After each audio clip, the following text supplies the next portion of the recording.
Let's go. What's up, everybody? Hey, it's Daryl Stinson. I'm going to talk to you about what I learned from losing the Great American Speakoff.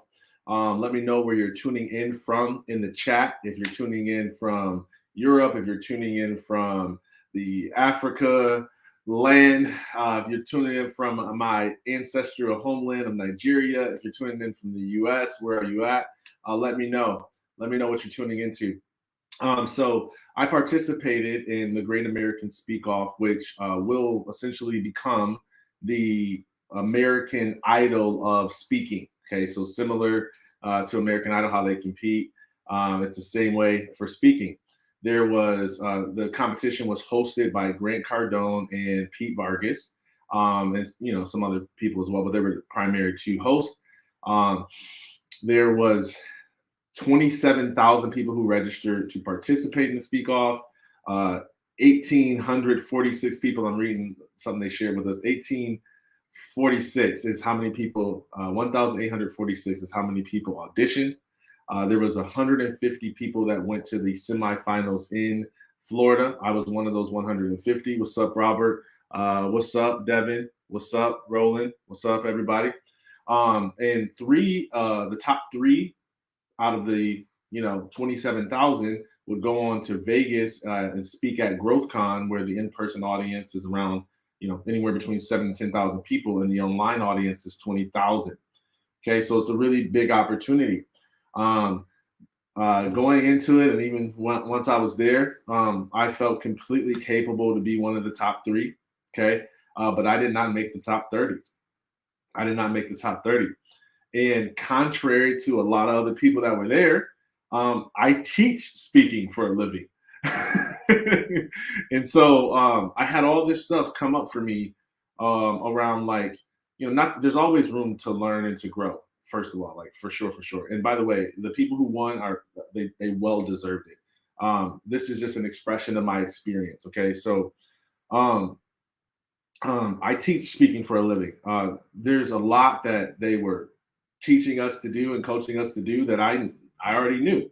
Okay, I've learned that I know to do those things, and um, I didn't advance. I didn't advance. I had in the first round you had the opportunity to give 5 speeches. I don't know how much of this I can actually share, so I won't go into a lot of detail because I don't want to mess up anything they got going of submitting this to be featured on television. But I can tell you that I think I did well 4 out of the 5 rounds. I think I bombed big time in a very important round, which was in front of my guy Pete Vargas. I tried to do too much. I tried to switch up my plan, and it backfired big time. I didn't finish what I was saying. I got a little too deep in the emotion, and I didn't do my best in that. Well, I did my best, but I didn't pull it off within that given thing. And I'm sure there was other areas of improvement for my other speeches, but I felt I did really well, exceptionally well in some of the other segments and opportunities that I had to speak. But nevertheless, I didn't advance to the top 30. And I was in shock, literal shock. I sat there in my seat and I said, this has to be for television. Maybe they want maybe they are doing something where they want to see the behind the scenes and maybe me come back from the bottom of being cut. Like I literally thought it was for television, and I was completely sold that I was like gonna go and still be a part of the would have been the top 32 or 33 at that time, because they had gave a couple of other people opportunities to go participate, but I didn't give another chance. And it sent me into questioning my entire existence. I'm like, how is it that I can teach all these things and not display them well enough to advance to where I thought I belonged? And I was like, you know what, forget it. Like, I'm done coaching speakers. I'm done speaking. I'm like, I'm gonna finish my last little batch of clients that I got. I'm gonna push them all through, help them, empower them to go share their story. I'm gonna honor the engagements I have on my calendar, and then I'm going to go apply to tell stories for Pixar or Google. Like literally, that was my plan. I was frustrated. I'm like, the world isn't ready for vulnerability. Like I had all this stuff around wanting to quit, wanting to give up, questioning my work, questioning my skills, questioning my genius, because I'm like, I shouldn't be able to teach the majority of these speakers here and not advance further than some of them who I can teach how to do better. And so it shocked me. It shocked me. And again, this wasn't blind for me. I know there's always opportunities to grow, but I still felt like, I'm one of the best. Okay. And what happened was two things. Should I tell them the first thing? Well, I'll tell you what happened. So I was just in my feelings, right? In my cave, feeling down by myself. Now I stayed, I learned, I took copious notes. Before within an hour of me finding out that I truly wasn't advancing, I had at least a page and a half of notes of ways that I could get better. But I went home. Thanks. You're awesome, coach. Thank you. What's up, mom? What's up? What's up, doctor? But sorry, I'm talking about how I lost the Great American Speakoff and how I'm learning from that loss and how it relates to being committed to the call. And my intention is to express number one, and number two, to inspire, to express my own emotions and not just sit here in a cave and bottle them in, and to inspire you to stay committed to your call. So I come back home, still a lot. I mean, my wife was like on 24 hours, 24/7 therapy. My business community, my business coaches were hitting me up. People that my clients encouraging me, you're still great. Like all this stuff, I was getting all of it. I wasn't receiving any of it because it doesn't matter how anybody feels about you if you don't feel it about yourself. And I didn't feel it about myself. I was like, okay, they're supposed to say that, they're supposed to say that, supposed to say that, just pushing it away. And even the truth of like, okay, what can you learn? I'm like, I already know what I can learn, but you understand, I don't care, so I'm not doing this anymore. And I come home and I'm in a shower. So this was almost 48 hours after finding out that I didn't advance, in complete stages of grief, complete, still in some denial, still in some bargaining. Like if you study the 5 stages of grief, like I was in that. And I get home and in the shower, not too long ago, I wrote some powerful declarations about my identity and who I believed that I was. And I was worshiping through some stuff, and I just started to say I am statements. I started to say I am a voice of hope. I am an agent of change. I am a light in the midst of darkness. I am a leader. I am an order. I am a king. I am a royal priesthood, a holy nation. And I've got these, each one on a sticky note in my shower. So I got in the shower and I got home and I started looking at it. And as I started to look at who I was, I noticed that that is not how I showed up at that competition. I didn't show up like a voice of hope. I didn't show up like an agent of change. I didn't show up like a royal priesthood in a holy nation. I didn't show up in alignment with who I actually was. I don't know who showed up. It wasn't me. And while I think the version that I presented was still well enough to advance, I'm so glad that I didn't, because I might have not woke up to the fact that I wasn't displaying who I really was. And so that was a moment where I'm like, oh my gosh, I see part of what my problem was. I did not show up in alignment with my true identity, and I was incongruent. I was incongruent. And it was a hard pill to swallow. It was a hard truth to face and embrace. But one of the things that helped is that while I was there at the conference, I found out that I got invited to speak at my third TEDx talk in California in February. Okay, February is the same month that GrowthCon is. That had I advanced to the final three, I would have made it to. I would have been speaking in February at GrowthCon, which I was completely ready to do. And as I looked into that opportunity, I had a very obvious insight. Okay. 10x, TENX, hosted by Grant Cardone, which was part of the prize for advancing to the top three, as you got to speak there. Okay. 30,000 person reach. 30,000 person reach. Super powerful, can change people's careers overnight. Okay. TEDx, TEDx, which I got selected for day one of the conference. I found out the day that I got cut for 10x, I found out I got selected for TEDx. TEDx has 37 million person reach. And while I could not surrender to that then, once I became aware of who I actually was, I knew that I had a very clear decision that I could make. I could be focused on the 30,000, or I could be committed to the 36 million.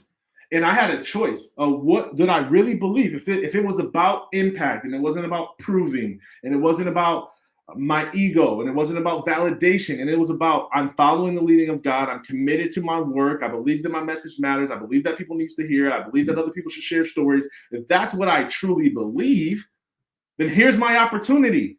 36 million reach, 30,000 reach. What am I going to focus on? Where am I putting my energy towards? Where's my emotions at? And what does that say about me if I'm upset and ready to quit when I have an opportunity to share a message with an audience of a potential reach of 36 million people? And so I made a decision that I was going to be committed to the call.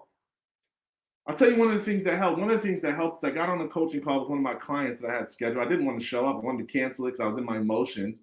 But I'm like, I'm going to fulfill, push them through. I get on this call and I start helping them articulate a story and move the pieces around. And I felt my genius again. And I was reminded of my call. Losing a competition did not question, did not delete my call.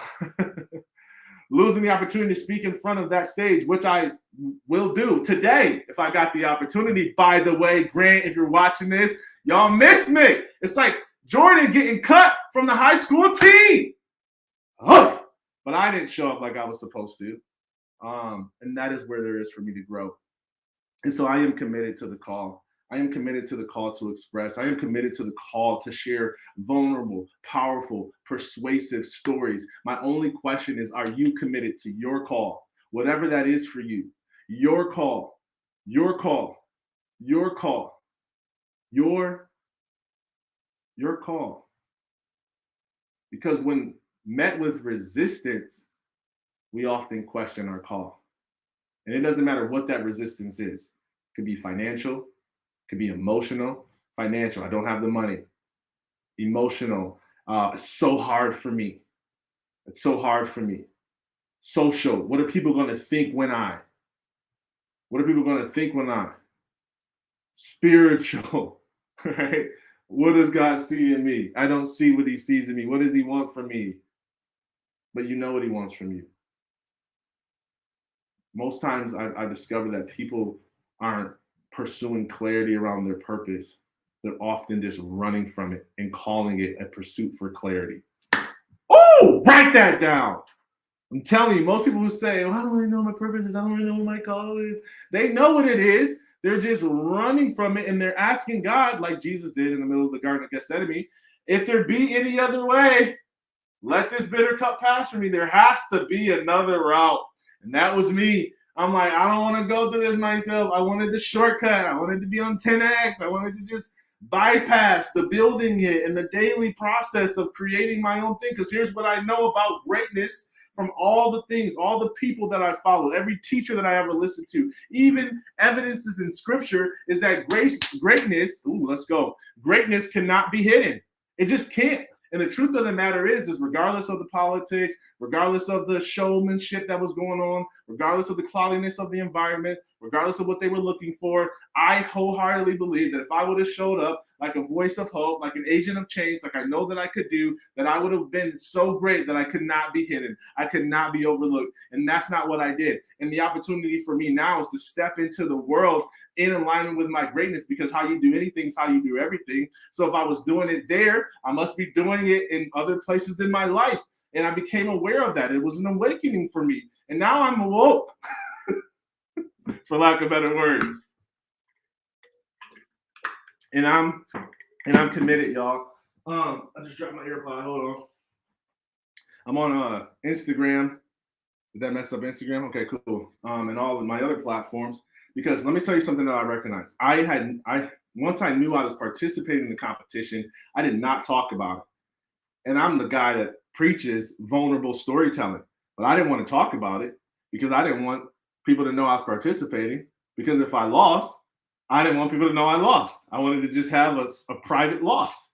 And guess what? Manifested my fears, created a scenario where I lost. And now it's like, you know what? I'm going to share. I'm going to share. I'm going to do the thing that I didn't do before, period. That's it. Want to change your life? Do the things that you've been avoiding doing. That's it. Do the things that you've been avoiding doing. And that's what I am doing. I am sharing with you that I participated, I lost, I'm angry, I frustrated, and and I recognize that there's a bigger picture at play. I recognize that my steps are ordered by the Lord. I recognize that I have the opportunity to practice what I preach. I have an opportunity to continue to stay in alignment with my highest belief that stories can change the world. And I still believe that.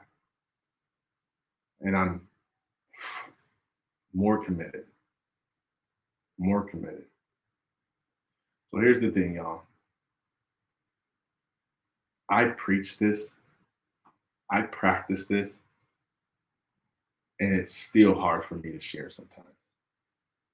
I would much rather come on here and talk to you about speaking on stages um, and being vulnerable and the power of that without talking to you about my conflict with my call, without talking to you about my literal intention to give up on everything. Um, but I'm sharing with you vulnerably because I believe someone needs to hear this. And I believe uh, Pete even hyped you up in ATL, so you're a great speaker. Oh, thank you. Yeah, it doesn't matter. It's not about the hype. Got to show up, but I appreciate that. I appreciate that. Good stuff. Appreciate you sharing. Yeah, appreciate you. Appreciate you. What's up, everybody? My guy Swain made it to the top 10, I think, didn't you, bro? Oh, top 30 for sure. Top 30 for sure. He brought the heat. He brought the heat. So here's the thing. Two things. Number one, um, if you're committed to your call to speak and you want support on how to uh, articulate your message, how to pull together the impactful lessons from your story into a cohesive, concise, compelling narrative, how to take that message and get it in front of more stages, stages like TEDx, stages like um, conferences, associations, masterminds, entrepreneur events, wherever your ideal audience is, high schools, colleges. Um, I can help you. I have programs that are designed to help you not just build that business, but to embody the next level of your full expression. Okay. I always say this that the goal of becoming a world class speaker isn't to be someone you're not, it's to become more of who you already are. And let me say that again. Uh, the path to becoming a world class speaker is not to become someone you're not, it is to reveal more of who you are. Okay. And so if you have gifts to sing, if you have personality quirks, if you've got a great sense of humor, if you are very nerdy and are all about the facts and the details and the research, um, great public speaking coaches will help you to reveal more of that, not to have you master mechanics that box that in, okay, which is a good part of when I started in the speaking industry, what I used to do. All the mechanics, trying to get the body lock, trying to open with a story, trying to tell the hero's journey perfectly, and just not sounding like me, not sounding like me. And then there's the other part of it where it was just like, oh, I'm just going to speak from the heart. I'm just going to go for it. And then, yeah, while that was better than being robotic, it was also not the best. And in some cases, I missed things that I was supposed to say. I forgot to empower them with certain principles and illustrations and modalities, and so it wasn't my A game.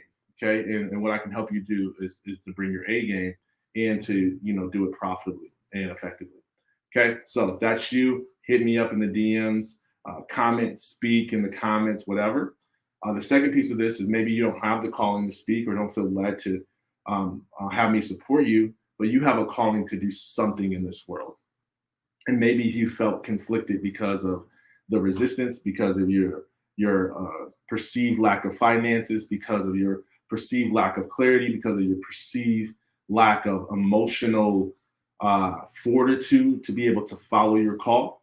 And I hope that this story helps you to see yourself within it. I hope you can see through my own journey and how I've been able to surrender to the path that God has me on, and see it for yourself within your own process. Because how you respond to the resistance that comes up on the path will determine how far you go on the path. Okay. And for all the, like, I just got to get this out there. This might not be clean. Forgive me. I'm trying not to sow bad seeds in the midst of my anger and frustration, but I'm also human and I'm still working through it. So it's cool. Um, now I lost my train of thought. Who remembers? Somebody want to remind me? You're definitely committed. I know you are. You're definitely committed. Let's go. Definitely committed. Let's go, Carlton. I know you are. Committed to your call when it comes up. Who remembers what I was saying? Anybody? Y'all got some questions? Y'all want to ask me questions about the Speak Off, questions about public speaking in 2023, question about TEDx? Let me know. Let me know. Happy to answer it. Happy to answer it, y'all. Happy to answer it. Okay. Um, um, the challenge for me is to step into this without the need to prove, because my former athlete background is like, A, I'll be back next year. I'm gonna win. I'm gonna show everybody. B, I'll go win the 10x stage myself. C, forget them all. I'll just go build a bigger, better business somehow and whatever. Like competitive energy, knowing that's not my highest self, knowing that we're all on the same team trying to do good in the world. So the opportunity is like, while I'm awakened and a little bit more committed and inspired to stay on my path, I want to do so in a way that's not bitter. That's not bitter, okay, and it's not in the need to prove. Um, it says Midwest, you built for this. Oh, appreciate that. I know, right? I know, right? Midwest and that Mulan song. Somehow I'll make a man out of you. You know that song from Mulan? It's fine. But the cold to make a man out of you. That Michigan cold with that below zero weather and that wind chill. Ooh, that hurts. Yeah, you're right. That made a man out of me. And so did this. So did this. Okay, so I'm going to share more of an official announcement about my TEDx, because I got a lot of work to do. The event is on February 1st, and I found out last week. So to prepare that speech and do all the work that I know to do around storytelling is welcome. If you want to be a part of that journey, if you want to be a sounding board, if you, I might get like a private community together and do a run through of the talk to get some honest like tell me my breath stinks type of feedback. Shoot me a comment.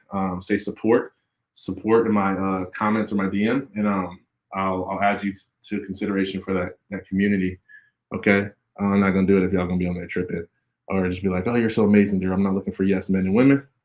Okay, so yeah, that's it. He grew up in Gary, Indiana. Sorry for you. Just kidding. All the people from Gary are like mad now. All right, y'all. That's it. Stay committed to your call. Okay. I'd love to know what are you committed to in 2023? What are you committed to in 2023? Okay. I appreciate that support. I see you. Thank you. Thank you. What are you committed to in 2023? What are you called to in 2023? And I hope that you surrender to that path, to that unfoldment. Okay. All right, y'all. I'm gonna sign off these platforms. Going once on questions, going twice. I will give you 5 seconds because they say sometimes that it takes that to come on. No, I'm not gonna bring you on live. Whoever just requested that. Going once, looking on all platforms. All right, y'all just hanging out, checking in. Okay, we signing off. Peace.